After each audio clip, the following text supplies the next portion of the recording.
বিশালগড়ি রবীন্দ্রনাথ ঠাকুর college সংলগ্ন মুন্দ্রাপাড়া এলাকাতে দুই মামা শ্বশুর কর্তৃক ভাগ্নি জামাইয়ের উপর প্রাণঘাতী আক্রমণের অভিযোগ উঠল। আহত এবং রক্তাক্ত ভাগ্নি জামাইকে হাসপাতালে চিকিৎসা পরিষেবা গ্রহণ করতে হয়েছে।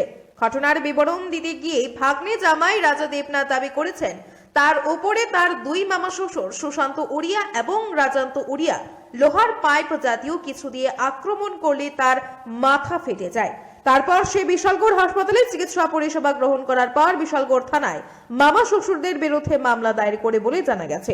আমি ডাক দিতাম কিছু করে দিয়ে এসে এনে বঞ্জামাই গিয়ে তো ফট করে এসে পাইপ দিয়ে এসে বাড়ি মাছ কার বঞ্জামাই? বুট্টু উড়িয়ার বঞ্জামাই।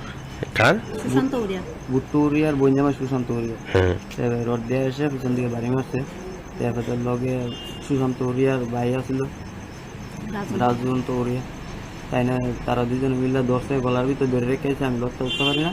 আর সুশান্ত উড়িয়া রড দিয়ে ফাইপ দিয়ে বাড়ি দিয়েছে। কি কারণে মারধর করছে তোমার? ওই তো আমি তারা বাইর দিয়ে ডাক দিছি। আর এমনিতে আগে তো বলতে রিসা আসলো তারা লগে, আমি তো তার বিষয়ে মানে পারিবারিক ঝামেলা আছে? তারা বলতে পারিবারিক ঝামেলা তার লগে বলে আগে তুই বলে রিসা আমি তো জামাই মানুষ, আমি দিয়েছি আমার কথা, আমি আরেকজন নামে খেলে শুধু শুধু। হ্যাঁ, আমার কি হয় বলতে আমার মামা শ্বশুর, যে মাসে উনিকে, মামা শ্বশুর। আর আরেকজন যে আসলো উনিকে? হ্যাঁ, মামা শ্বশুর। তুমি বাগ্নির জামাই? তোমার নাম কি? আমার নাম রাজা দেবনাথ। হ্যাঁ, রাজা দেবনাথ। বাড়ি? বাড়ি এসে গিয়েছিল সালামা। হ্যাঁ, সালামা। সালামা। তো যে জায়গায় ঘটনা হয়েছে এই জায়গাটার নাম কি? এই জায়গার নাম হচ্ছে রাস্তা মাতা কলেজ, মুন্ডাপাড়া। মুন্ডাপাড়া। তো এখন কি থানায় অভিযোগ জানাইছো? হ্যাঁ, জানিয়েছি। গোটা ঘটনায় সংশ্লিষ্ট এলাকায় ব্যাপক চাঞ্চল্য তৈরি হয়েছে। এখন দেখার বিষয় পুলিশের তদন্তে কি বেরিয়ে আসে।